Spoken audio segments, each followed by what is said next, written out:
ભરૂચના એક ગામમાં 72 વર્ષીય વૃદ્ધા પર દુષ્કર્મ આચરનાર આરોપીને પોલીસે ગણતરીના કલાકોમાં ઝડપી પાડ્યો।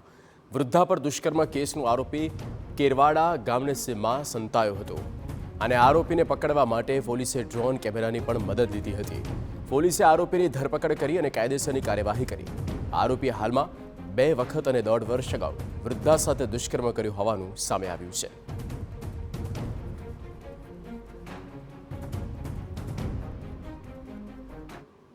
એલસીબી ટીમને માહિતી મળેલ કે કેરવાડા ગામની સીમમાં ફરે છે।